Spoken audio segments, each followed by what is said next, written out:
तथा ब्राह्मण में उपस्थित हमारे समस्त श्रोतागण भाई बंधुओं, सती सीता सावित्री जैसी भूमि पर रहने वाली मेरी मां शक्ति, लता पता में छुपी हुई सभी देव शक्तियां, पिता के युग हमारे बुजुर्गों, कंधा से कंधा लगा करके चलने वाले सभी भगवान भाई, प्यार करने के योग छोटे मोटे बाल गोपाल, बड़ी बड़ी दूर से पधारे हुए सभी श्रद्धालु भक्तजन संत भगवान, साउंड सर्विस की आवाज जहाँ तक जाती है वहां तक के सभी श्रोता बंधुओं के चरण कमलों में व्यासपीठ की तरफ से एवं इस संदेश नादार की तरफ से सभी के लिए राधे राधे जय श्री कृष्ण जय भगवान किया।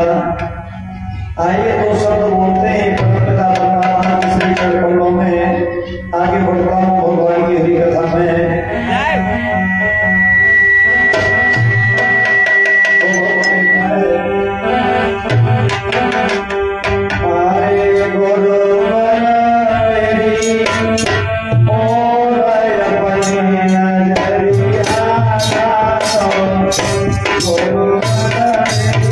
Oh,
आज बताया जाता है श्रोता बंधु, हरिहर क्षेत्र में पावन गंगा मैया के तट पर बैठे हुए श्री वेद व्यास जी के पुत्र सुखदेव जी महाराज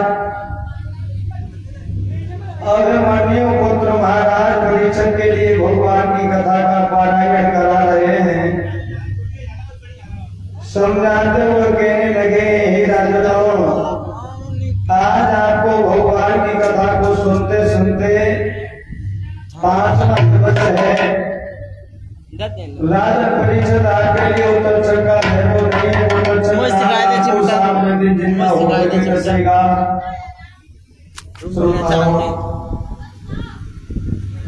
बताया जाता है महाराज परीक्षित जी कहने लगे, प्रभु मेरे लिए तो किसी का भय नहीं है, मैं बड़ी आनंद के साथ में तुम्हारी कथा को सुन रहा हूँ।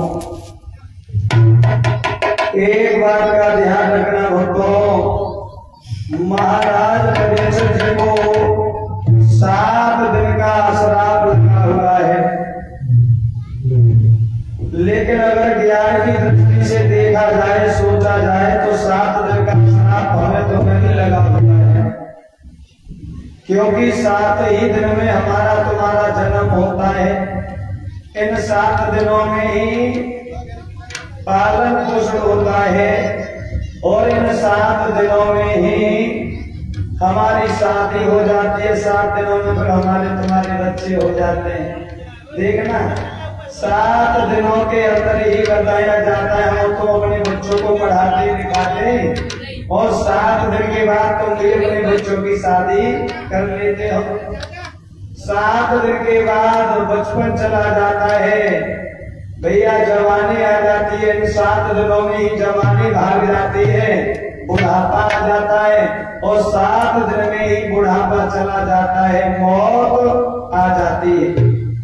8वां कोई दिन नहीं भगवान ने बनाया है, केवल 7 बार बनाए हैं। वो बार कौन से होते हैं? ये सर वाले बार नहीं बताया है। रविवार हो गया, सोमवार, मंगलवार, बुधवार, गुरुवार, शुक्रवार, शनिवार, ये 7 बार होते हैं। इन्हीं 7 बारों में और इन्हीं 7 दिनों में इंसान की जिंदगी निकल जाती है। 8वां बार बनाया है परीक्षक जी, जरा ध्यान देने का विषय है।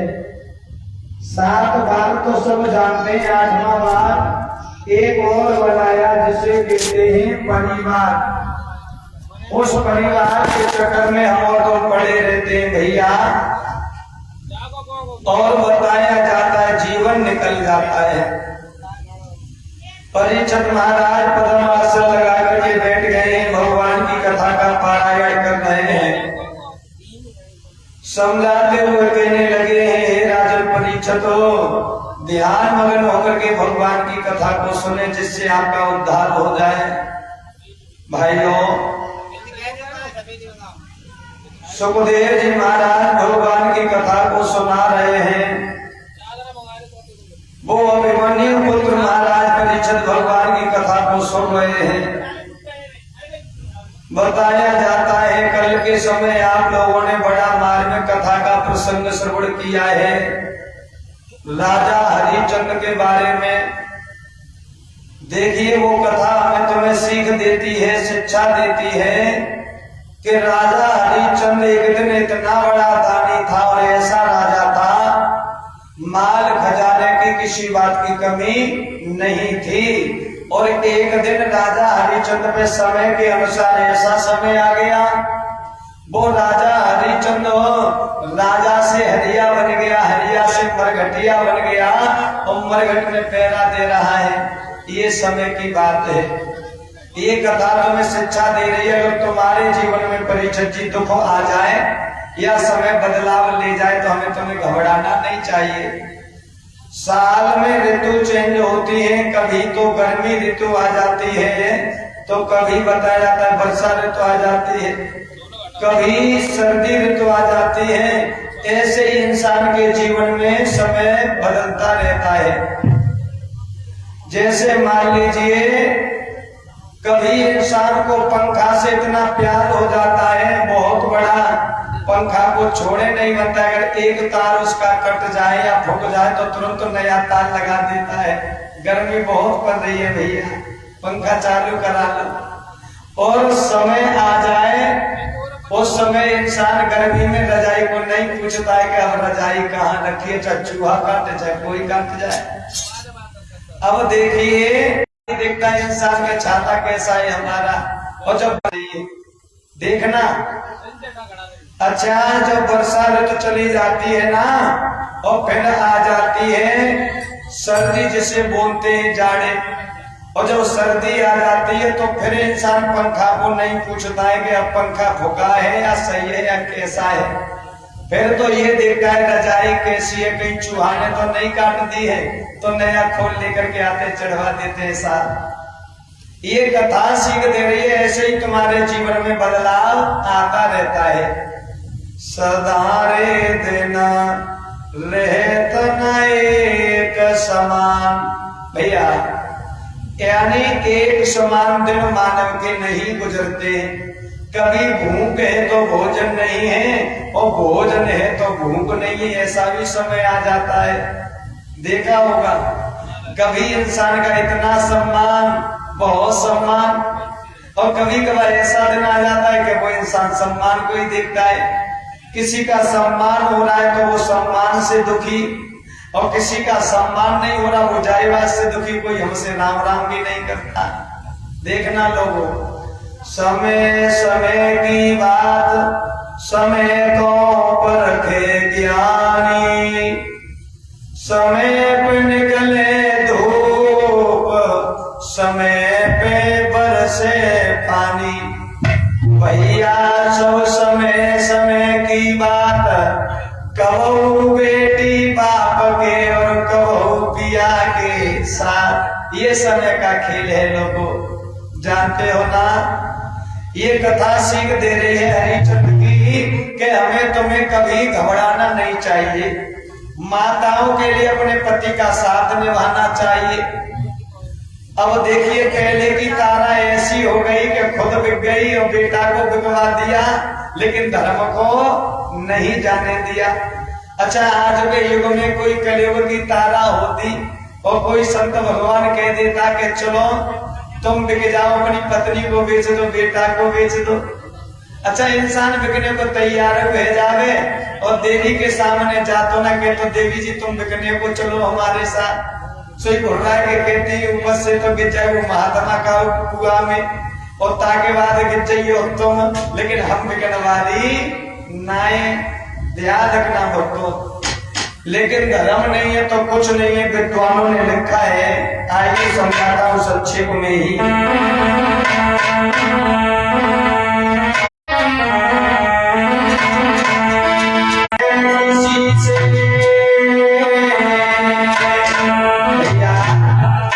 हरिचंद्र की कथा सिखा रही है, क्या लिखा है,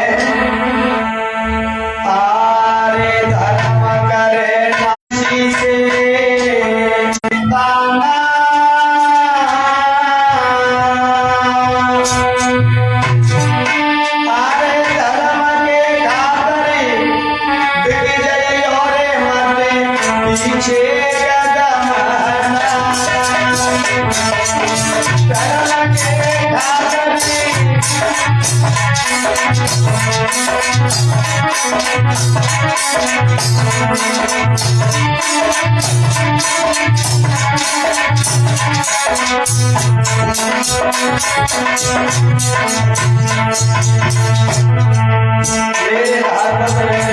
ध्यान देने का विषय है।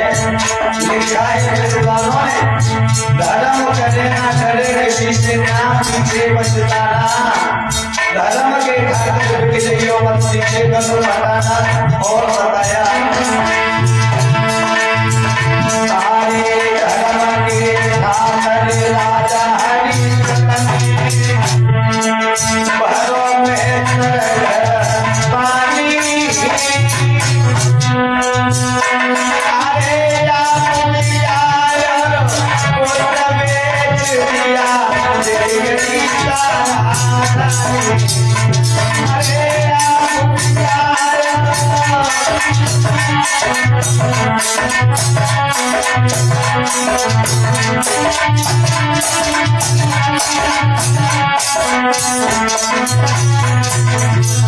राजा हरिचंद्र केवल धर्म के लिए बिगड़े लोगों, इसीलिए बताया, आए बोला राजा सुनो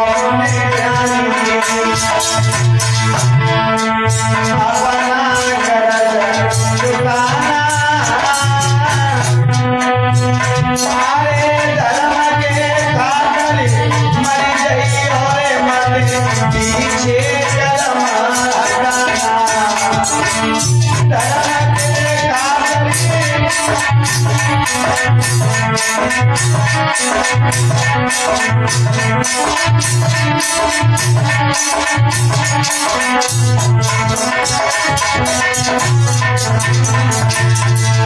लिखा है विद्वानों ने, वो राजा हरिचंद्र धर्म के लिए बिक गया लोगों, लेकिन धर्म को नहीं जाने दिया। एक राजा नहीं अनेकों राजा हुए, अरे धर्म की बात राजा मोर घर में भारी पैसा उठाया, सारे बेटा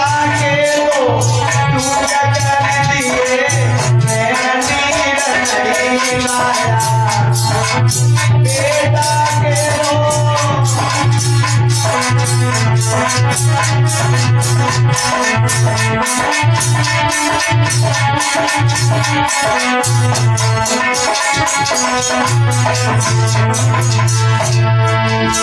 सारे बोला राजा सुनो मुनियानी